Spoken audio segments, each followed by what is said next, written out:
Go. First thing I saw was cocktails. Good afternoon Open it again, up. ladies and beer and gentlemen, cocktails. and welcome to the Satchmo Legacy Stage here at the 23rd Annual Satchmo Summerfest. Give yourselves a big hand for being here. This year, the Satchmo Summerfest is presented by the New Orleans Tourism and Cultural Fund. Give them a hand for helping us out. And this stage, the Satchmo Legacy Stage in memory of Joni Berry, is sponsored by the Joseph K. and Inez Eichenbaum Foundation, represented here by Mr. Stephen Maitland-Lewis. Give him a hand of applause. Also, the Ella Fitzgerald Charitable Foundation and Vicki and Richard Norwegian, who are, I'm sure, watching from New Jersey. They are great supporters of this festival. My name is John Polt. I will be your tour guide today and tomorrow. You are in for a real treat. We have a conversation with Don Vappie leading that conversation. The interlocutor is David Kunian. He's the music curator of this very museum of which you find yourself, the New Orleans Jazz Museum. Yes, give him a hand. His handiwork is all about this place. He's graduate of the musicology. He's a master's of musicology from Tulane University. And you still have a show on OZ? I still have 10 o'clock on Tuesday nights. 10 o'clock on Tuesday nights. It's OZ Fest here. Yeah, he's been doing that for nearly 30 years. He has, among his radio work, includes a bunch of documentaries, that many of which have won awards. And in 2017, he received the Spirit of Satchmo Award from this very festival. Give him a big hand of applause, David Kunian. And to be interviewed is Don Vappie. He really needs no introduction, but I'll give him one anyway. More recent. How about that? Of course, a native of New Orleans, but in 2021, he won the Steve Martin Banjo Prize. Give him a big hand. And then the following September, just this last September, he's inducted into the Banjo Hall of Fame.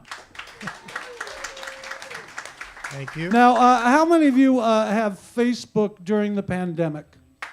I will say, Don, I talked to you about it back there, but coffee on the porch with Don every morning was like a real coping mechanism for a lot of people all over the world. And it was fascinating to see who was on there, and I want to thank you for that. And also, one of his most recent album, The Blue Book of Storyville, was tagged as the top jazz album of 2020 by the Times of London. The guy gets around. Give him a big hand, Don Vappie. Thank you. Before we start, two things. One, we also want to thank John and Andy and Danny and Travis, who are working this stage and making it sound good and look good and smooth as possible. They're true professionals. And the second thing I want to say is, as you know, I'm the curator of this fine establishment. We put a lot of time and effort and take a lot of pride in what we present to you. And I just want to say thank you so much for being here and checking it out. It means a lot to us. So thank you so much. Don Vappie, one more time for him, too. All right, I guess I'm going to start off by just, the question that the great Jerry Brock has always said, this is how you should start your interviews. Where were you born, when were you born, and why were you born there? All right. What was the first one? When? When? When was January 30th, 1956. By the way, Google has my birthday wrong, and I can't figure out how to change it. It says June, but it's January. And I was born in New Orleans. I don't remember what hospital, but I mean, we were living on the corner of Coliseum and Valence. And that's my grandmother. My mother's mother was living right down the street and across the street from that little church in that block. Mm-hmm. And, a whole bunch of people lived in that neighborhood. I was going to say, that's a huge music neighborhood. Yeah. Yeah. It's Neville and the Morrises are in there. Teddy Riley lived around on Teddy Riley's on Bordeaux. there. And Deacon John. Deke's in there. Was Monkey D back there around there back then? Might have been. God, yeah, that's a huge. That As whole Cato Valley would Street. say, I was just a little baby at the time. I don't remember. How did you start playing music? How did that all come about? It's kind of, I guess, I don't know if it's weird or not, but my earliest memory was wanting to be a musician and have a family and be a musician. That was going to be like my job, you know. The family part was a lot harder. So, but anyway, I think it was important in the community. Like, I think maybe Creole culture, music's part of life. And everyone I knew had a piano in their house. So I would think all the kids around my age that I knew had piano lessons, whether they stuck with it or not. I ended up taking lessons from Richard Moten's mother, Marie, because we're cousins. And so I was about 6, I guess. And then I joined the school band, played trumpet, St. Joan of Arc, which I think we should put music back in the schools. I say this every time. It's just an injustice to not have it there. So then high school, I continued. I ended up getting braces on my teeth. In fact, my dentist was a brother-in-law of Narvin Kimball. So it was all connected, man. And so I couldn't get my mouth on that mouth. I went to like a trombone or a baritone horn. Mm-hmm. But I had this thing, I really wanted to be a bass player. And I still think bass is the most powerful instrument in the band in a lot of ways. But ended up playing guitar because we couldn't find a guitar player for our garage band. And I was kind of watching the guys that we had for a little bit. And I said, I could figure that out, which I ended up sitting at the piano, figuring out my chords, and then working out where I could grab those notes within the reach of my left hand on the fingerboard of the guitar. I learned a weird way. Dr. John said, damn, you did it the hard way. So you're self-taught on guitar? Yeah, but Okay. I mean, I had a music education, so I wasn't like, completely self-taught about music.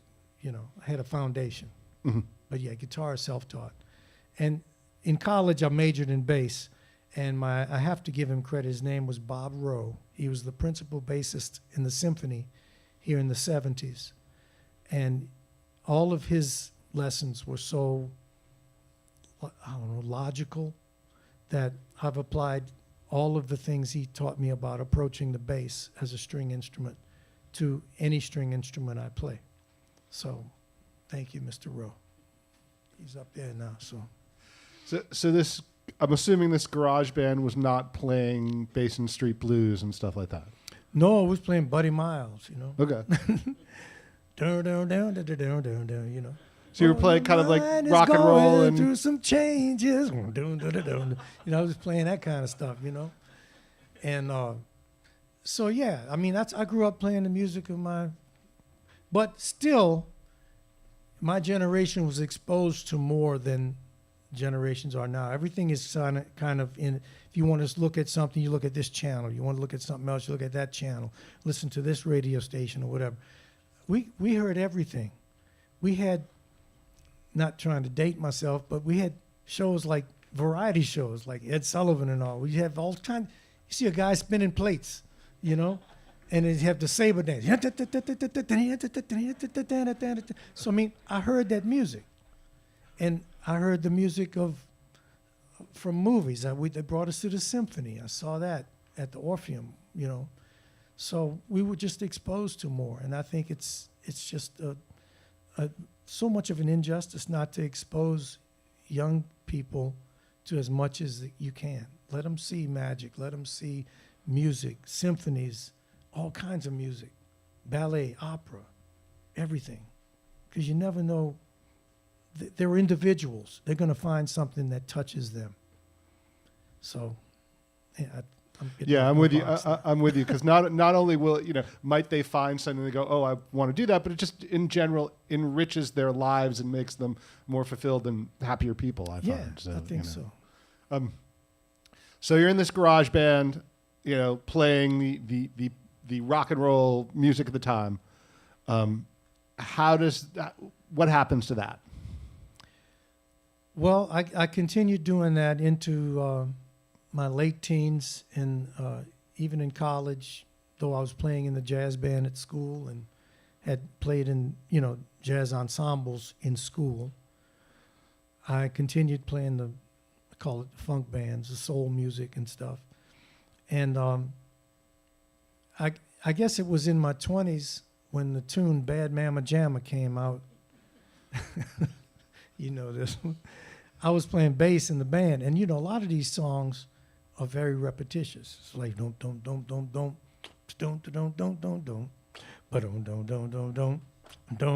and again, da da, and he repeated. So we did that for 20 minutes one night at this club in Thibodeau, and I just thought, you could teach a chimpanzee to do this. This was like a trick. It's like you could teach an animal, some other animal, to do this.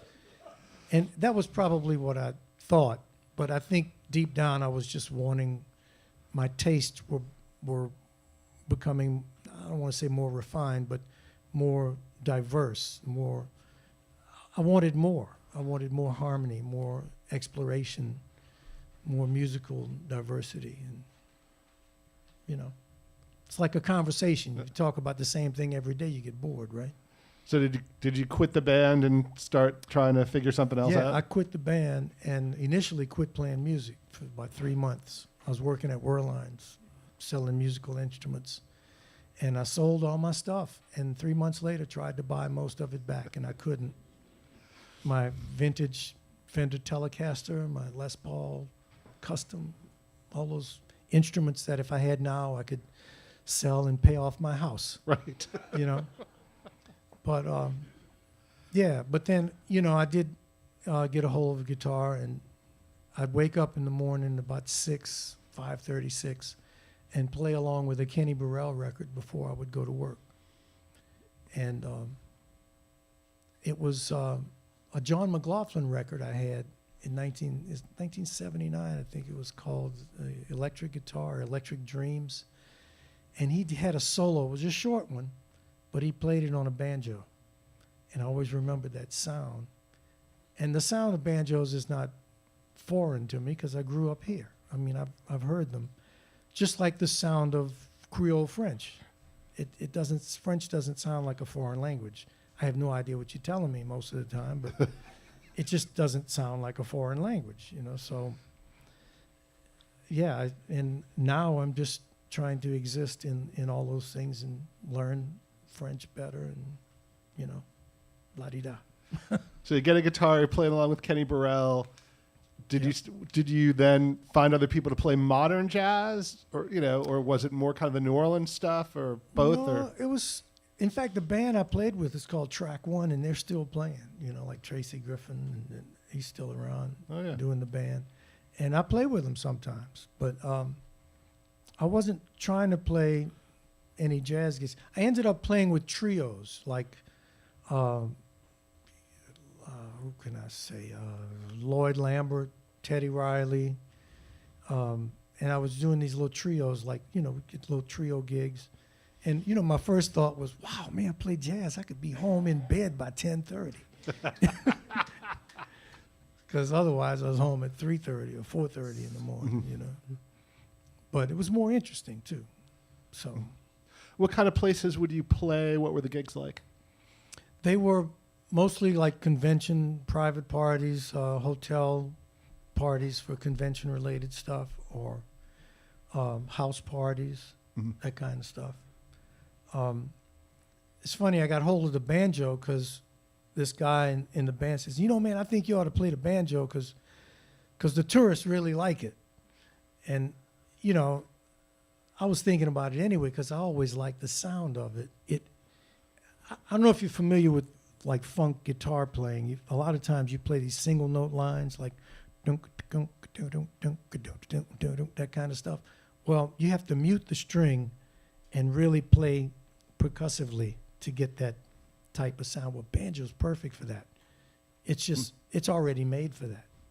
I mean, Earth, Wind & Fire should have had a banjo player just for that part, James Brown. I mean, all these people, they don't realize it. But then when I look back, I think, the banjo is probably more integrated into what we do than we realize. Because even when I listen to the guys in Mali, and I know they're not necessarily called griot there, but they tell us stories and they play the goni, or in Senegal it's the halam, and they play melodic lines. Doom ding, doom ding, doom ding ding, da doom ding, doom ding, doom ding ding, da doom ding. They repeat that over and over, and they tell stories or keep a history and things like that. Well, that's exactly what the bass lines do in the soul music from the 60s and 70s. The bass line pretty much defines what song you're playing, Dum, dum, dum, dum, dum, dum, ba-dum, dum, dum, dum, ba-doo-da-dum. If you're into that, that's Brick House, right? So, and then there's a lot of songs like that where the bass line, that melodic line is repeated over and over, which reminded me so much of the music in Mali. So. Well, and probably y'all know this and you know this, but the banjo isn't, you don't think it's not portrayed that way, but it's an African instrument. Right. That Middle Passage, I don't think they brought them, but the minute they got here, they're like, how do we make the banjo kind of thing? And my generation hated it. Because for us, as Winton said one time, Winton Marsalis, we were doing the American Creole, he said, the banjo has a plantation connotation. Yeah. So we always thought of it as, oh man, you playing the banjo for the white folks, you Uncle Tom and blah, blah, blah. And, after doing some research and just reading, I realized that, this is an instrument that belonged to African people, Caribbean people, and it's part of the culture. And I wondered, probably it could only happen in America, but how can one people cause another people to hate something that belongs to them? So I started playing the banjo with this, vengeance, like this. I'm gonna play it. Taking it back. Yeah, and that's funny. I did an album with Otis Taylor called "Recapturing the Banjo." Oh yeah. And I told him, I said, "Well, man, I'm from New Orleans. We never really let it go. We didn't have to recapture it. It stays here. Yeah. It's still here." So. Do you like playing the banjo more than you like playing the guitar, or is there a difference? Or There's a difference. I do like playing the banjo, but I like playing music, so I really like playing bass too, and I really like playing guitar. And but yeah, I can be quite creative on the banjo. Were there certain banjo players you listened to when you were, starting to play it, guys in town or out of town? And you said, John McLaughlin at one, you heard that solo, but I'd heard Danny Barker because I was on a gig with him one time with Bob French. I was playing bass, and I remember playing my solo. Everybody played all this stuff, their own improvisations on top of the form, and it was kind of out there, which was fine. It's just I thought, well, I'm just going to play the melody, and I played the melody on the bass, and Danny Barker turned around with amazement in his eyes, like, "Young man, you're going to go a long way playing the melody." It's really nice. And but yeah, I checked out Ike Robinson on some of Jabo Smith's recordings. Caught my ear, some of the stuff he did. I can't say I really listened to a whole lot of different banjo players. I'd heard bluegrass before, I mean, we had the Beverly Hillbillies when I was growing up, which I think is a really funny show. But the music is killing. yeah. And, growing up in the community sometimes, and I think this is a byproduct of racism, man, of that. You're so used to being, is it oppressed? Is that the word? That you tend to strike out at anything that's not in your community, or like, just push it away. But you really have to have an open mind, and I had an open mind. I still have an open mind. I like a lot of different stuff. I'm into the Brazilian stuff right now. Well, that's one of the things I love to listen to, the choro and the guitar and cavaquinho players. Mm-hmm. You know. Is there certain kind of New Orleans music or that you gravitate to on the banjo? Certain tunes or people? No, I don't think so. I mean, I sort of like I like anything. I like playing. I'm into writing my own stuff now. I waited long enough. Got on Medicare. Now I'm writing my own stuff. So, but yeah, I like.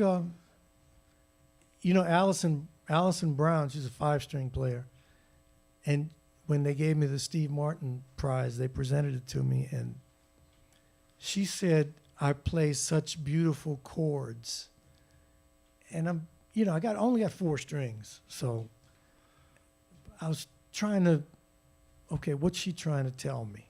And I think it's my experience in jazz that I've in learning to play. The guitar only has 6 strings, but you can't play all 6 all the time. So you have to decide which notes are the important ones in the chord to create the color that you're looking for. So, okay, yeah, y'all better leave now because I'm getting real deep.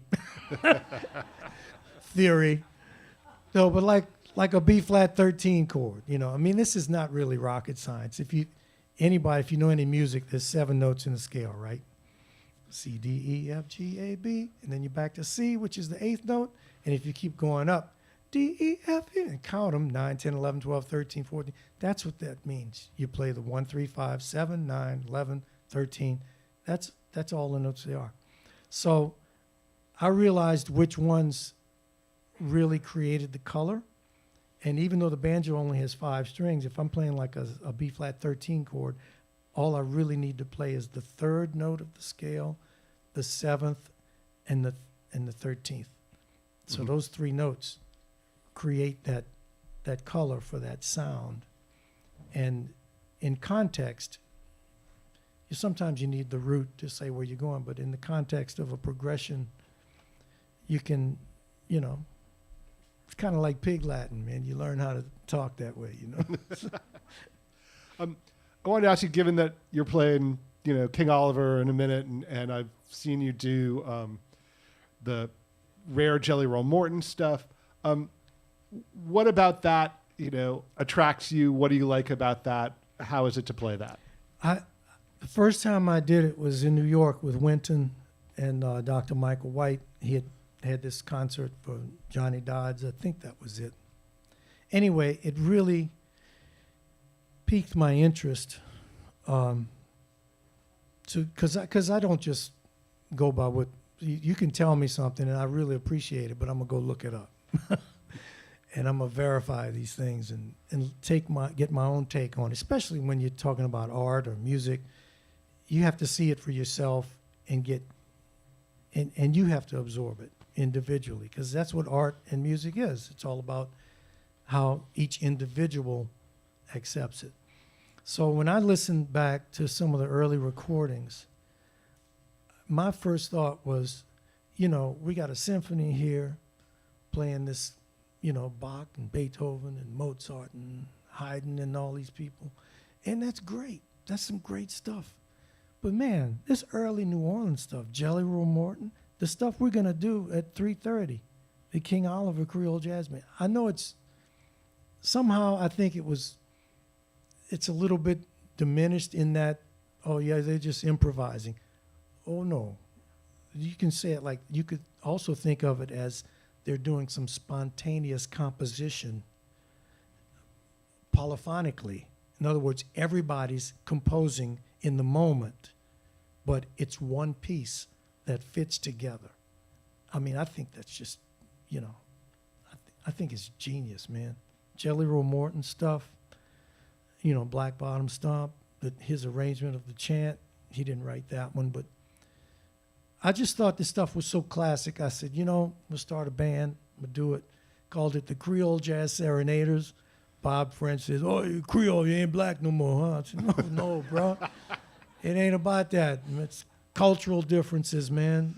Creole's a culture, you know." Anyway, that's like I said, you know. So it kind of attracted you because of the just the spontaneous composing and such. It's exciting music. It's good music. It's really good music, like Pop said. It's good music and bad music. This is good music. It's very advanced. I mean, anything you hear today came out of with Jelly Roll, Oliver, Astoria 8, all those bands way back then. The music we play today came out of that. Sidney Bechet, in his solos, implied a lot of the more complex chord extensions that we use today. It's, not to be, academic about it, but geez, man, it's just people were really geniuses, And the thing I always hear in all of it, it's bizarre, is that it's not only very up here music, it's genius music, it's incredibly complex, but it's also, dance music of the streets of New Orleans. I go out, and when I'm thinking of King Oliver and Jelly Roll Morton, Dodds Brothers, Sam Morgan, those dudes, I not only hear that, but I go out in the streets and I hear what they were, New Orleans has changed, and it hasn't changed a whole lot, but I still hear those rhythms, those melodies, when I go out at second lines or when I'm out, at festivals or, out hearing music, I hear that stuff. It's still very much music of this city. Yeah. Yeah. And it's not get drunk and party music. That's the thing. I think it's music for everyone. It's dance music. It's storytelling. I mean, Jelly Roll had a tune called Boogaboo, and I mean, it's got a little groove to it, but when I listen to it, it's like the trumpet player starts, and it's like I can see him sitting in one of these corner bars. Like, I don't know if you ever been in one in New Orleans, like off Washington Avenue or something. You go in, it's a little neighborhood bar, right?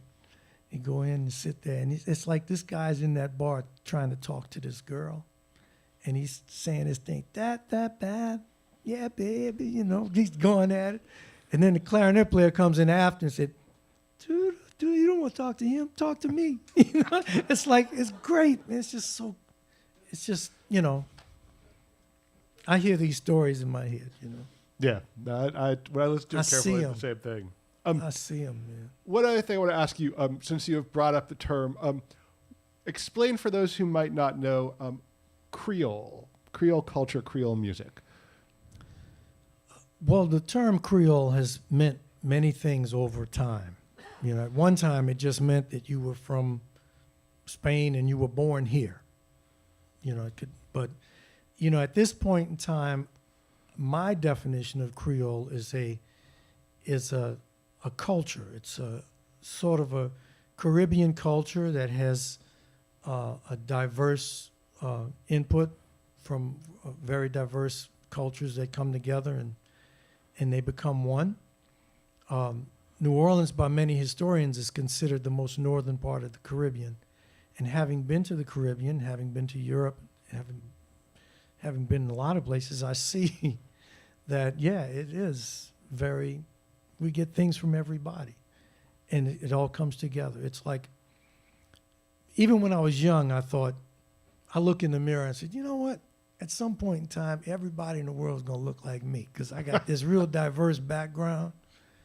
So, and I look at pictures like my grandmother and her siblings. They look, if you take them separately, they look like they're from different places in the world, but they're brothers and sisters. And my mother, a picture of her with her elementary class out in Donaldsonville in that area, in Welcome, Louisiana. They look like just a gathering of, people from all over the world, and it's just they get along. So, and it's accepted. Creole is just at this point, Creole is the culture that we have here in New Orleans, Southeast Louisiana Creole, and that's the way I look at it. Mm-hmm. I don't even like to think of myself as I don't like the term race. Like, you know, they used to put race on, when I was in high school, they give you this stuff, name, address, race. I'd put Indy 500 in my, when it's, you know. It's like, yeah, well, Preakness. You know what I mean? Boston Marathon. Yeah. So I just think it's stupid, man. Is there something about Creole music that makes it different from other kinds of music? Yeah, a lot of the Creole music goes back, you know, as Sybil Kine would say, 300 years or more. And a lot of it it's dance music. It's in this French lyric, like Creole French lyric. It's not necessarily complex chord-wise. It's usually like the 1 chord and the 5 chord, or some combination of that. And tunes like "Et là-bas," and they're syncopated, you know. So it's really, and it has a lot of the things we think about with jazz. The call and response can be in there. The dance. One of my favorites is Pops Foster playing on Salé dans Bonjour with Danny Barker and Albert Nicholas and James P. Johnson. The bass line he plays, and he's got this. He's not just going dum dum dum dum dum. He's like boom ding dum boom dum dum dum boom dum bing dum boom bing dum. I mean, you can't get more syncopated than that, man. Yeah. So I mean, you know, I know Scott Joplin was important in ragtime, and that's great, but I think we have excluded Creole music and Creole culture as an influence in jazz. And because maybe we lump it all together with black people, with African American.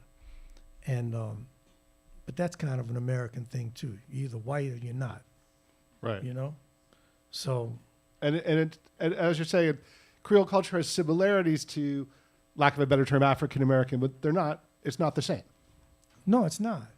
I mean, African music doesn't sound like that. No. But it's influenced by African music. And I didn't realize that till I spoke to this African gentleman by the name of Oscar Mokime. He had a museum. Oscar, if you're hearing me, man, call me up. Look me up on the web, because I don't know where you at. I don't know. I don't even remember where I met. Somewhere in Virginia, maybe. He had a house. He created a museum, African museum. And I remember being on the road and going in, and I introduced myself. I said, man, I'm from New Orleans. I know African music got something to do with New Orleans, but I don't know what African music sound like. So we just talked for about 3 hours, 4 hours. Got a video from him it was a video which showed all his ceremonies he went through as he was growing up, and the music that went with it, and the people dancing. And he even gave me a modern day African band that he thought kept some of the tradition in the music.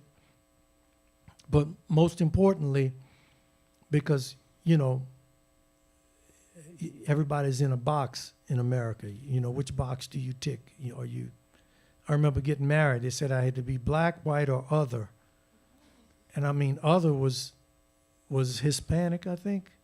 They didn't even room for, like, American Indians. I mean, it was so stupid. And I said, well, what sense does this make? I had an argument with the lady. Right. And my wife, well, to-be wife, was like, just tell him anything. Let's get married. Keep arguing. We're not going to be able to get it. You'll never do it. And, you know, I mean, but, you know, you feel some responsibility to. I mean, I took advantage of minority loans when I went to college. And I made sure and paid them back because I didn't want them to think bad about my people. Mm-hmm. We pay back. We do what we got to do. But then, you know, I'm older now, and I know that there's no one group of people on the planet that has a monopoly on being yeah, it almost came. I forgot was, you know, idiots. There's idiots in every group of people. So. recently, as John was saying when explaining your career, you're in the Banjo Hall of Fame. You've gotten the Steve Martin Award. What does this mean to you? Does this important to you, or do you care about these things? Is there? I know some folks like awards, whatever, but what does it mean to you? I'm proud of him. I'm proud of him. Well, Steve Martin came with some money, so that was really cool. Right. Of course, all they did was fix the roof after, I think it was Ida or whatever hurricane we had at the time. Hard to keep track of all this. But, being acknowledged by your peers, and the Banjo Hall of Fame was great. And I realized that Danny Barker was not in there. So I nominated him because that's one thing. As a member, as an inductee, I get to nominate people for the next year.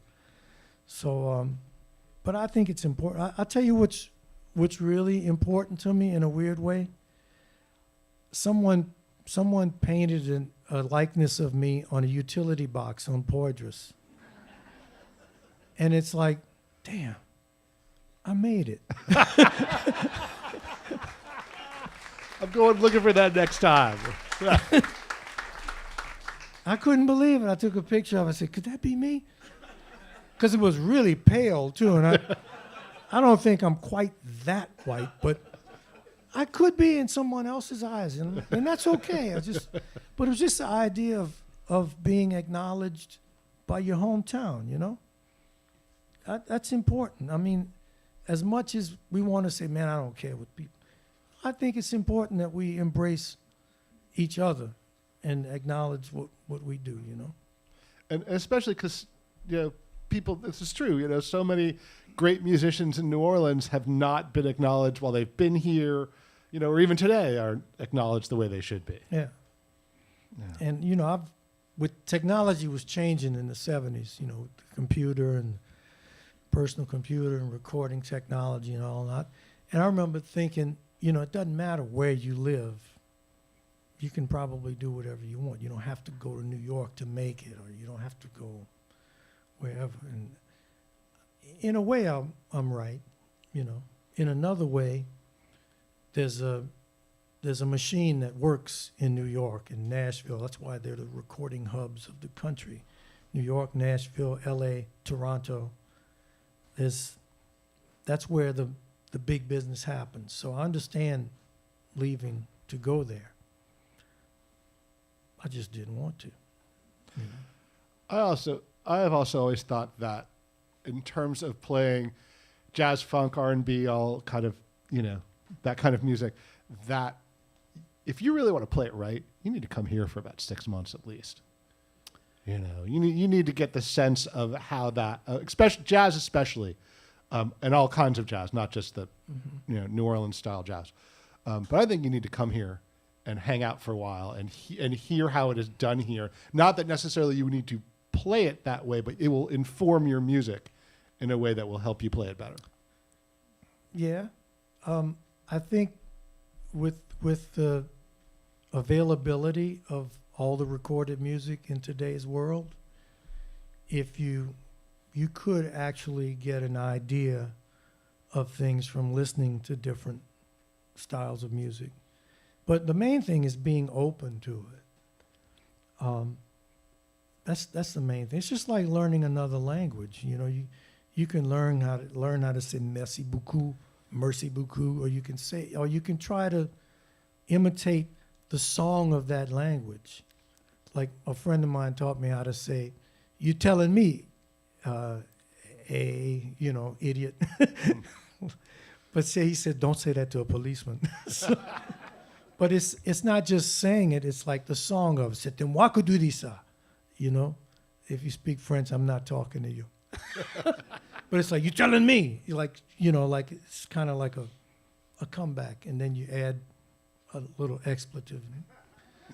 Call them a, rear end.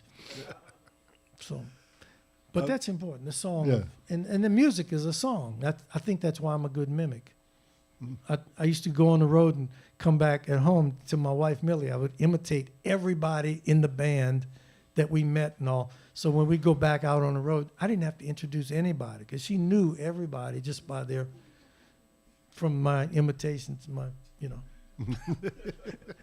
I'm not going to do any. Any other folks that you have been played with in your time that you've enjoyed playing with and influenced you in any way? That's funny, man. Everybody's influenced me.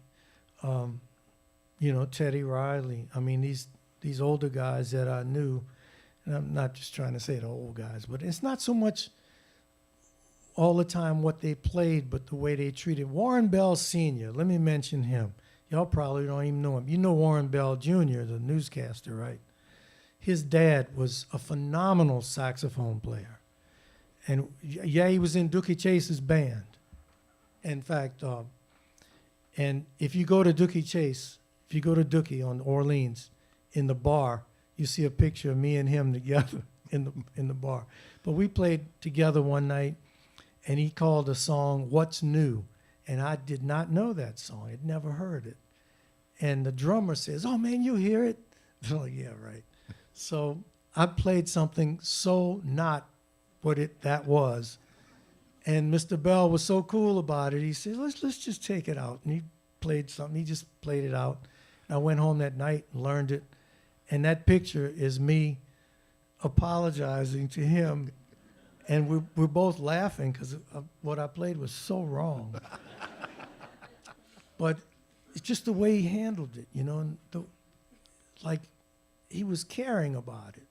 So that was a real good lesson. He's a person that stays with me, man. Mm-hmm. He'll always be with me. Willie Humphrey. One night I'm playing the banjo, and I'll play chords and I'll cut them all like chump, chump, chump instead of jang, jang, jang, jang, jang. So I'm playing chump, chump, chump. He says, "Young man, I'm used to hearing the banjo ring." I said, "Yes, sir, no problem." Jang, jang, jang, jang, jang. And afterwards, he appreciated my respect for him. So ultimately, I think in everything in life, it all comes down to learning to appreciate, respect, and accept each other. Because, in anything you do. Right. I got two more questions. One, given the fact that this is Satchmo Summerfest, I feel like I have to ask you, what does Louis Armstrong mean to you? Musically, culturally, as a figure, in any way, shape, or form? Man, it wasn't until I heard the Hot 5 and Hot 7 tunes like Skip the Gutter and Fireworks that I realized how phenomenal this guy really was. And knowing that he cared about people. Everybody that I've met anywhere in the world that has had known him personally has always spoken of him with kindness and the respect. And I think, well, musically he's the greatest. But he had that ability to really make music a language and communicate with you. So when he played, he wasn't playing some notes. He was actually speaking to you. And from that, I developed my motto, which is, if you're going to play music, speak the truth. And, it's not about the notes you're playing. It's about how genuine and truthful you are when you're doing it. Mm-hmm. So, yeah, he's always going to have that, man. And it's about time we celebrate him here, Agreed. Agreed. You're playing King Oliver what time? 3:30. 3:30. One of the stages. Yeah, right back here on right Barracks. back on the Barracks Street. And I just want to say that, it's a 100-year anniversary to that recording of the King Oliver Creole Jazz Band. And in my opinion, that group, that recording, is the epitome of the New Orleans jazz style. My opinion. So if you don't know it, listen to it, we will say. Besides this, do you have any future projects, recordings, that kind of thing coming out gigs?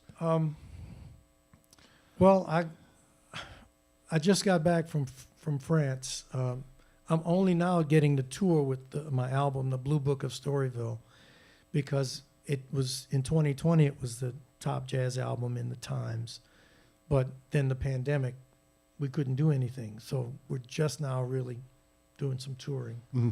And I got back. This was crazy. I flew back from Paris on the 17th of July, and on the 18th flew back to Geneva, Switzerland, because I couldn't work out the logistics otherwise. And I spent a week with Wynton Marsalis in Verbier, which was up on a mountain, and the air was thin, it's dry. My nose started to bleed because I'm from New Orleans, right? You're a Flatlander. And so all the way, and the plane was late coming home. So the whole way home on the plane, my head is leaking. You know, I had to spend the night in D.C. because the plane was late. My head's leaking all night. I'm leaking. I get on the plane to New Orleans. I'm leaking.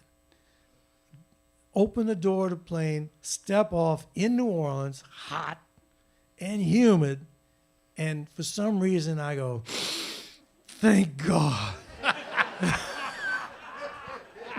I was so happy to be here in this miserable heat, but I could breathe.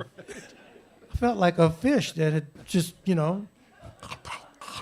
throw me back in the water, please. But yeah, I'm planning on writing more and doing some more recording.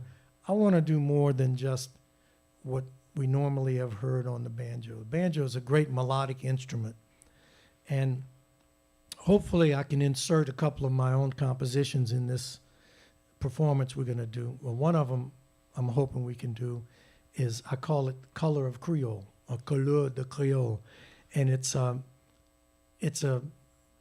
based on the form of an early New Orleans jazz, like high society has 3 parts, 4 parts. Well, same thing in Brazil with choro, has 3 parts. You play the first part, you repeat it, then you play the second part, you repeat it, and you go back to the first part one time, then you play the third part. It's that kind of thing. And I think it's similar influences, common influences, like maybe French quadrilles or that have been changed around or something. But I wrote this tune with that in mind.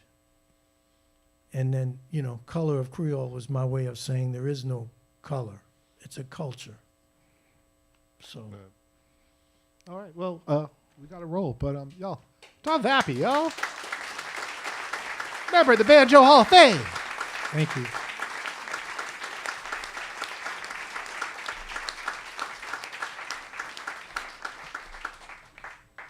John, you around? All right, well, next up on this fine stage. Gotta get in there. He's coming. You coming? Okay. All right, he's around.